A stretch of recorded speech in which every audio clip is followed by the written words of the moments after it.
एक घटना अभी 2 साल पुरानी है। भारत सरकार आयुष मंत्रालय से जर्मन गवर्नमेंट ने ये पूछा था, डॉक्टर साहब ध्यान से सुनिएगा, जर्मन गवर्नमेंट ने ये पूछा था, बल्कि ये इन राइटिंग मांगा था कि भारत के लोग आंवले को एज फूड यूज़ करते हैं। कोरोना काल की बात है, यह पूरे विश्व में कोरोना से त्राही त्राही मची हुई थी। भारत में मॉर्टेलिटी रेट बहुत कम था, मरे बहुत, परंतु जनसंख्या के हिसाब से उनकी अगर प्रतिशत अनुपात देखें तो बहुत कम था। तो हम नकल करते हैं बाहर की, और देखिए बाहर वाले नकल करते हैं आपकी। तो हमें ये समझना पड़ेगा, मेरा जो विशेष कहना ये है, हमारी परंपराएं, हमारे तौर तरीके, हमारा खान पान क्या रहा है, इसकी नकल पूरे विश्व कर रहा है, पश्चिमी देश कर रहे हैं। मैं जो बात आपसे यहाँ कह रहा हूँ वो प्रमाणिक तथ्यपूर्ण है। कभी किसी को संदेह है, संशय हो किसी बात के, मेरी बात पे, तो वो मुझसे मांग सकता है, आपसे लेंगे। मैं आपको लेटर की कॉपी दे दूँगा। मेरे पास लेटर की कॉपी वो इसलिए है क्योंकि भारत सरकार की जो कमेटी है उसमें मैं किसी एक कमेटी का मेंबर हूँ, एसोसिएशन का मेंबर हूँ, और उसकी तरफ से मैं रिप्रेजेंट करता हूँ। तो वहाँ के लेटर को पढ़ के मैं भी चौंक गया कि जर्मन गवर्नमेंट ने आखिर क्यों पूछा कि आंवला जो है वो भारत के लोग खाद्य के रूप में खाते हैं। उस वर्ष आंवला जो 8 रुपये किलो मंडियों में, जो बागों में टूटता था, उस वर्ष 35 रुपये किलो आंवला बिका, क्योंकि वो सारा आंवला एक्सपोर्ट हुआ। अब दूसरा विषय, आंवले की जो सर्व प्राचीन अगर कोई औषधि है वो है च्यवनप्राश, जिसके बारे में कहा गया कि अश्विनी कुमारों ने च्यवनप्राश का निर्माण किया। तो उसका नामकरण हुआ था, उसके भी पीछे एक किंवदंती है जिससे बूढ़े च्यवन की पुष्ट हुई थी देह, अष्टवर्ग आंवला युक्त ये च्यवनप्राश अवले है। अवले यानी कि पेस्ट। और आंवले का मुरब्बा हमारे सब लोग खाते हैं, परंपरा कितने समय से है।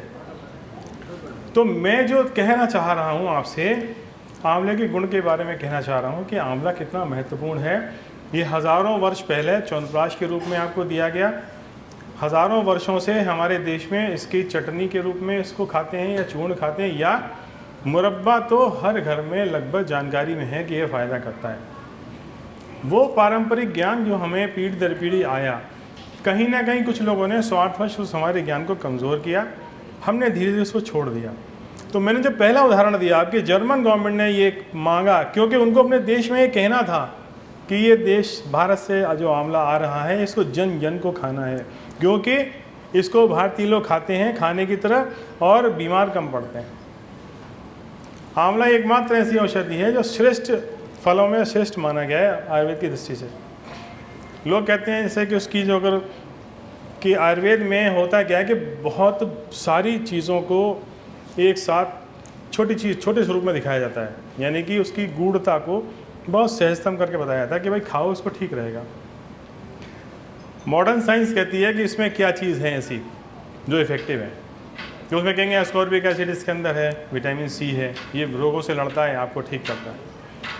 फिर एक तुरंत एक लोग ये कह देते हैं जो सिंथेटिक मॉलिक्यूल बनाते हैं, वो कहेंगे आप सिलिन की गोली खा लो 500 mg की, कितने पैसे की आएगी, 15 पैसे की, 20 पैसे की, एक आंवले के बराबर पौष्टिक होगी, विटामिन सी उसमें उतना ही है। परंतु हमको ये समझना पड़ेगा कि वो जो विटामिन सी आंवला है वो ईश्वर ने बनाया है, और जो सिलिन है या एस्कॉर्बिक एसिड सिंथेटिक मॉलिक्यूल है वो मनुष्य ने बनाया है। मनुष्य की सोच प्रकृति की सोच से बहुत छोटी होती है। मनुष्य बहुत स्वार्थी होता है और वो अक्सर अपने स्वार्थ में आंखें बंद करके भी काम करता है। प्राकृतिक पदार्थों से श्रेष्ठ कोई पदार्थ नहीं है, इसीलिए पूरी दुनिया नेचुरल प्रोडक्ट की तरफ आ रही है। ग्रीन रेवोल्यूशन की बात हो रही है, हर चीज़ हरी, ग्रीन, फ्रॉम हर्बल या वनस्पतियों से प्राप्त होने वाली चीज़ों का इस्तेमाल बढ़ रहा है दिन पे दिन। आपके पास जो ये प्रोडक्ट है आंवला नेक्टर, इसकी विशेषता क्या है? ये बहुत पुराना फार्मूला है। और नाम सुना होगा आपने कायाकल्प का। पुराने लोग कायाकल्प करते थे। तो कल्प का मतलब था कि जो जैसा था वैसा उसका जरा जरा यानी कि बुढ़ापे को रुक जाना। आप बुढ़े नहीं दिखते, ऐसा नहीं कि आयु नहीं बढ़ेगी, आयु तो बढ़ेगी, परंतु शरीर पर उसका प्रभाव जो है बहुत कम होगा। तो कायाकल्प करने वाले लोग आंवला, हल्दी और शहद का इस्तेमाल करते थे। आप पुराने ग्रंथों में, मेरे पास बहुत पुराने ग्रंथ हैं, तो उसमें स्पष्ट उल्लेख है कि इसको देने से आपकी रोग जो आयु का जो क्षरण है वो रुक जाता है। तो उसमें जो शब्द प्रयोग किए गए हैं वो है जरा रोधी। जरा यानी कि बुढ़ापा, बुढ़ापे को रोकने वाला, जैसे एंटी एजिंग आज कह रहे। जब ये आंवले का सरस हल्दी के साथ मिल जाता है, इसके गुण बहुत बढ़ जाते हैं। और हल्दी और आंवला जब मिल जाते हैं उसके साथ शहद जुड़ जाता है। शहद को योगवाही कहा जाता है, जिसमें मिलेगा उसके गुणों को कई गुना बढ़ा देगा। जहर होगा तो और जहरीला हो जाएगा, अमृत होगा तो और अमृत हो जाएगा। इस प्रोडक्ट पे मेरा पूरा विश्वास है। मेरे पास इससे संबंधित पूरे डॉक्यूमेंट्स हैं। मैं समझता हूँ मेरी बात इस बात से समझ में आ रही होगी कि च्यवनप्राश सबसे पुराना फार्मूला है। च्यवनप्राश से अच्छा टॉनिक कोई माना नहीं गया। और च्यवनप्राश में अभी भी बहुत से लोग मॉडर्न साइंस वाले हमसे ज़िक्र करते हैं कि जब आप किसी आंवले को जब आप गर्म कर देंगे तो विटामिन जो है उड़ जाएगा। कि आंवले में जो प्राकृतिक पदार्थ होते हैं वो कभी एकल नहीं होते, मतलब उसमें सिंगल मॉलिक्यूल नहीं होता कभी, उसमें 50 चीज़ें होंगी कम से कम। क्योंकि वो 50 इसलिए हैं क्योंकि वो एक दूसरे से मिलके शरीर को जल्दी लग जाती हैं, शरीर में पूरी जगह हजम हो जाती हैं। अकेली कोई चीज़ होगी जल्दी हजम नहीं होगी। तो लोग ये कहते हैं कि एस्कॉर्बिक एसिड जो होगा वो एवोपरेट हो जाएगा जहाँ आपने गर्म किया उसको। तो उसके बारे में कभी ऐसी बात आए तो बताना होगा। आंवले में खाली एस्कॉर्बिक एसिड नहीं होता, उसमें गैलिक एसिड भी होता है, उनमें टैनिन्स भी होते हैं। कभी आप आंवले को चखेंगे तो बकटापन जो होता है, बकटापन टैनिन की वजह से होता है। वो टैनिन उसको बचा लेते हैं। उसके अंदर वो शक्तियाँ हैं, साथ के उसके सहयोगी हैं जो उसको क्षरण नहीं होने देते, उसको बचा लेते हैं कि वो ख़राब ना हो जाए कहीं। यानी कि एक दूसरे का प्रोटेक्शन करने वाले। और दूसरी बात कि जब आंवले को च्यवनप्राश बनता है तो देसी घी में भूनते हैं उसको, तो जो रही सही कसर है वो देसी घी उसको तुरंत एब्जॉर्ब करता है। तो सैचुरेटेड फैट जो है वो आपके एसेंशियल पार्ट को सुझा नहीं देता कहीं। तो आपको इस प्रोडक्ट को इस रूप में लेना चाहिए कि ये आपके शरीर के विकारों को रोकेगा। अब एक बात और विशेष, जो हमारी बीमारियां हैं उनमें विशेषकर क्या है, आप मधुमेह है, मूत्र में है, ज़्यादा पेशाब होना, मधुमेह है। लोग मधुमेह और मूत्रमेह को जोड़ते हैं। वास्तविकता दोनों में थोड़ा अंतर है कि मूत्रमेह के बाद मधुमेह हो सकता है, पर मूत्रमेह उसके दोनों की स्टेजेस अलग अलग है। तो जिसके आगे देखिए मेह लगाए, मेह को समझिए तो आयुर्वेदिक टर्म है प्रमेह। प्रमेह होता है कि हमारा जो हमारे शरीर में जो बायोकेमिक रिएक्शंस होते हैं उसकी जो इम्बैलेंसिंग हो जाती है, उसे प्रमेह माना गया। तो प्रमेह के 20 प्रकार होते हैं। वो पूरे 20 मुझे याद नहीं है अभी तो तुरंत, पर मैं दे दूंगा आपको। तो 20 प्रमेह में ये मूत्रमेह भी प्रमेह का ही एक कारण है, वो पार्ट है। मधुमेह भी है उसका प्रमेह का भी कारण है। और रक्तचाप, रक्त विकार, ये सब भी प्रमेह के कारण होते हैं। तो आप ध्यान दें कि जो रोग कौन कौन से ज़्यादा होते हैं, कार्डियक डिसऑर्डर होगा, सर्कुलेटरी डिसऑर्डर होगा, या आपका ये शुगर। तो 3 को अगर आप पकड़ लें और तीनों प्रमेह के अंतर्गत आते हैं। यदि आपने आंवला नियमित रूप से सेवन कर रहे हैं तो आप प्रमेह से मुक्त रहेंगे। प्रमेह 20 प्रकार के होते हैं। 20 प्रकार के डिसऑर्डर्स को आप चेक करेंगे, आपकी बॉडी की इम्बैलेंसिंग चेक होगी और आप कहीं ना कहीं रोग क्षरण के कारण शरीर का जो नाश होता है उससे आप बच जाएंगे।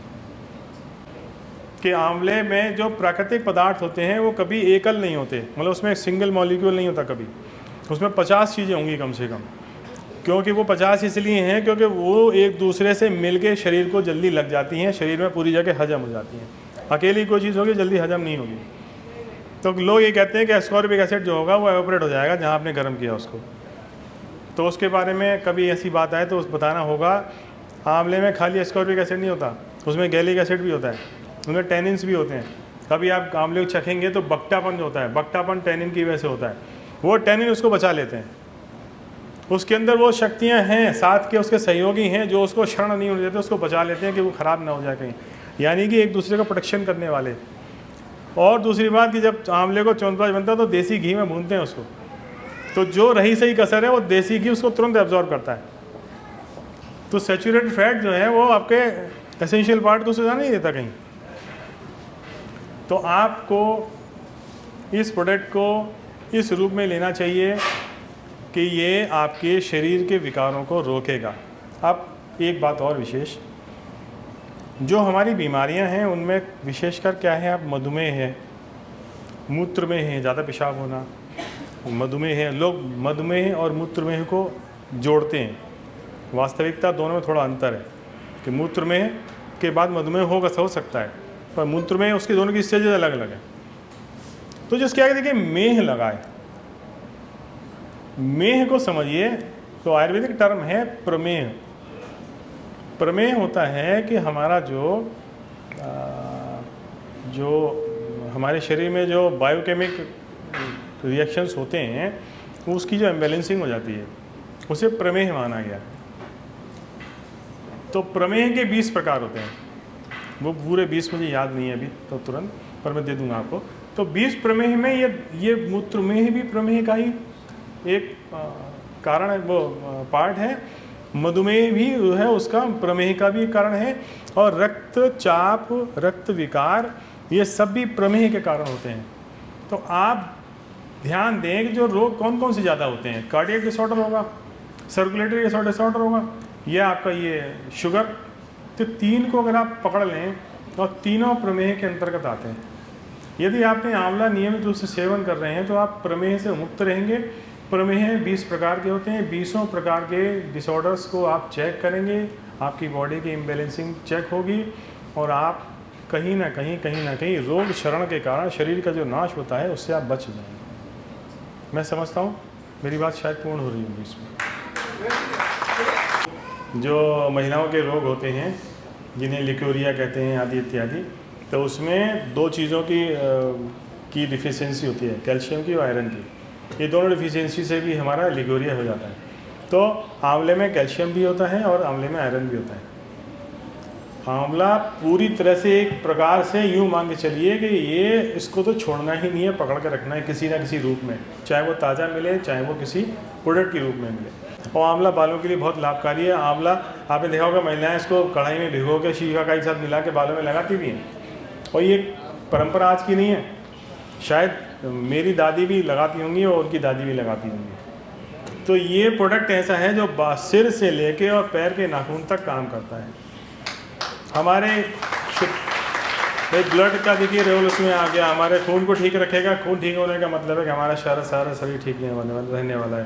तो कैल्शियम की डिफिशियंसी इससे भी बचने वाले हैं आप, आयरन डिफिशियंसी से बचने वाले हैं, त्वचा रोगों से बचने वाले हैं इससे। आप क्या नहीं बच रहा है इसमें चूँकि हमने ये हमारे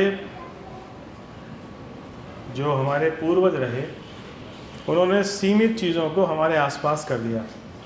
तुलसी, आंवला, ये सब ऐसी चीज़ें हैं जो आपको कहीं ना कहीं मिलती हैं, किसी न किसी रूप में मिलती हैं। और इस प्रोडक्ट में एक खास बात और है, इसमें तुलसी भी ऐड किया हुआ है, इसमें तुलसी का अर्क पड़ा हुआ है। तुलसी अर्क की कीमत आप देख रहे हैं कितनी है, इसमें तुलसी अर्क भी है, तुलसी का तेल भी है। ये प्रोडक्ट इतना पावरफुल है कि जैसे महिलाएं को कभी कभी क्या होता है, एक रोग होता है जिसमें पेशाब छूटने लगता है, अक्सर महिलाओं में होता है, महिलाओं में अक्सर होता है, पुरुषों में भी होता है, पर महिला में जो ये रोग होता है उसकी तो रामबाण औषधि है।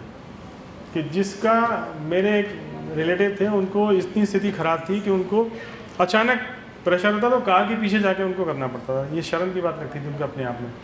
तो ये प्रोडक्ट उनको देने से वो ठीक हो गई तुरंत, क्योंकि ये इसके लिए लिखा हुआ है, इसके ये भी मधुमेह, ये भी मूत्रमेह में द्वारा है। आपकी जो रिटेंशन जो कैपेसिटी है, उसको मूत्र वेग धारण करने की क्षमता है, ये उसको बढ़ाता है।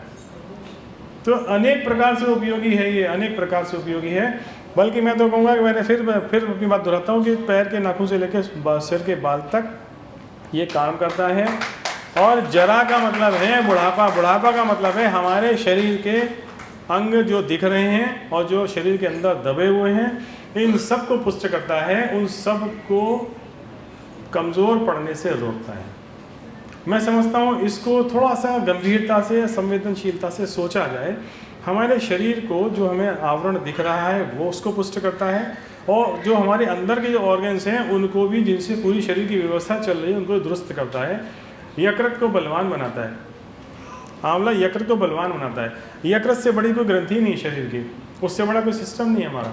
यदि वो ठीक तो सारा शरीर ठीक, सब कुछ ठीक, पूरी व्यवस्था ठीक। तो हड्डियाँ भी ठीक कर रहा है, मांसपेशियाँ ठीक कर रहा है, त्वचा की कांति बढ़ाने वाला है, त्वचा के आवरण को ठीक करने वाला है, बालों को कालापन बढ़ाने वाला है, बालों को टूटने से रोकने वाला, बालों को झड़ने से रोकने वाला, हड्डियों को मजबूत करने वाला, जोड़ों के दर्द को दूर करने वाला, दृष्टि दोष को मिटाने वाला, दृष्टि बढ़ाने वाला।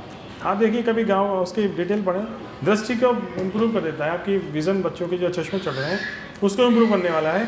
इसकी एक और आपको शायद परंपराओं में आपको बताऊं कि ये भी एक माना जाता है कि जब आंवले का फल पेड़ में लगा हुआ होता है, उसमें चीरा लगाइए, जब चीरे से जो रस निकलता है आंवले का, उस रस को लोग आँखों में लगाते हैं। जिन लोगों के यहाँ पुराने आंवले के बाग होंगे वो ऐसा करते हैं, मेरे कई जानने वाले ऐसा करते हैं, और इसका प्रमाण ग्रंथों में है। ग्रंथों में स्पष्ट लिखा गया है कि आंवले, ताजे आंवले के फल में पेड़ में बिना तोड़े उसमें चीरा लगाइए, जो रस निकले उसको अपनी आँखों में लगाइए, आँखों को बलवान कर देता है, दृष्टि दोष सारे दूर कर देता है। तो अब आप विचार करिए कि कौन सी ऐसी व्याधि बच रही है जो इससे पूरी इसको नहीं पकड़ रहा, इसको नहीं ठीक कर रहा। शहद भी इसमें फॉरेस्ट हनी डाला गया है। बी कीपिंग का जो शहद होता है, आप समझ सकते हैं, जो बक्से रखे जाते हैं उसमें ह्यूमन इंटरवेंशन बहुत होता है। आदमी उसको छत्ते को निकालता है, उसको चेक करता है, उसको फिर अपने सेंट्रीफ्यूज से निकालता है, कितनी जगह उसके हाथ लगते हैं। एक वही छत्ता जो ऊपर से जो टूटते हैं, जब जंगल में बहुत से छत्ते टूटते हैं अपने आप, या आधे काटे जाते हैं, पूरे नहीं काटे जाते। जो लोग बहुत प्रोफेशनल हैं वो छत्ता पूरा कभी नहीं तोड़ते, वो एक छत्ते का पार्ट निकाल लेते हैं ताकि वो छत्ता भी बना रहे, दोबारा उसको मक्खी दोबारा उसमें शहद ला के भर दें, उस छत्ते से शहद निकला हुआ शहद होता है। तो आप विचार करिए कि इस प्रोडक्ट की इफेक्टिविटी क्यों ज़्यादा है, क्योंकि उसके जो इंग्रेडिएंट हैं सारे, वो सब पे काम किया गया है। आंवला भी प्रयास किया गया है कि इसमें ऑर्गेनिक आंवला यूज़ किया जाए, हनी भी प्रयास किया गया है कि इसमें वाइल्ड हनी यूज़ किया जाए, हल्दी हमारी इसमें कोशिश की जाती है कि ताज़ी हल्दी से ही बने, बाकी रह गया इसमें तुलसी भी ताज़ी तुलसी उसका अर्थ बनता है, सूखी तुलसी का नहीं बनता। तुलसी का तो तेल निकलता है वो भी ताज़ी तुलसी से निकलता है, सोचिए उसकी कितनी कीमत होती होगी। वो उतना इफेक्टिव प्रोडक्ट है, तुलसी, हल्दी और शहद और आंवला, ये पूरा कॉम्बिनेशन है। मैं फिर इसके बारे में पूरी गारंटी के साथ कह सकता हूँ, इसको लेने से आपको सदैव आगे ही बढ़ना है, लाभ ही लाभ है।